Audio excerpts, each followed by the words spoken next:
beginning of last school year when we came into this, and I started to take a look. Okay, if we're going to scale this, where do we go next? Having to find out, like, why are we seeing just those pockets? Why are we seeing?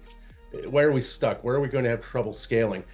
What was strange to me was to be more strategic. Take a look at, okay, what are our priorities? What do we want to get out of this? It was something we hadn't fully defined yet, but our strategic plan as a district, the first goal of it is really centered on personalized learning.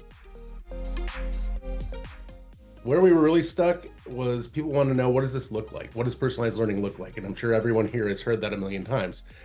That's impossible to define. There's so much, the inherent nature of it is that it's variable and adaptable.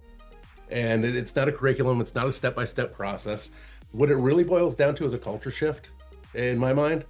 My experience in education, which now is getting to be long, is that shifts like that don't happen from the top down.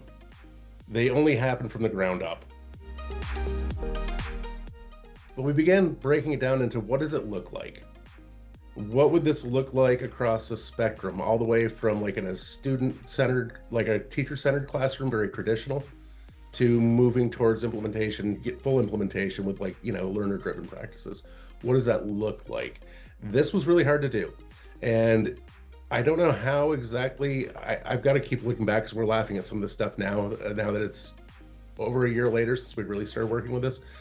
How did we get to that? I couldn't find a framework that was doing much that would work for us. It probably worked for other districts.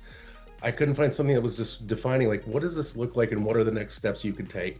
What's something actionable? And by doing these, this continuum, I think it makes it more approachable. I think it makes it very much, let's see, like going from here, I think it makes it much more approachable for teachers. It's okay, meet them where they are. It's all right to be where you are. We just don't want you to stay there. And how can you move? What would be the little things you could do to take those next steps? We also want to recognize where people were already. So we had some people who were moving to the right or already on the right side of the continuum for some things, and we had to honor that. But we wanted to do self-assessments of how they're coming. So we made implementation benchmarks and measures. The interim measures are more of academic measures, test scores, things of that nature that you don't typically see right away with any change, because you can't really attribute it to one thing. What we're going to see first will be changes in, and we have in some schools already, changes in behavior and attendance. Then the grades are going to also, undoubtedly, I think, reflect it. But we really wanted implementation measures, like, what are you doing to implement it, and are you making that progress? That's going to get us the biggest return at this point.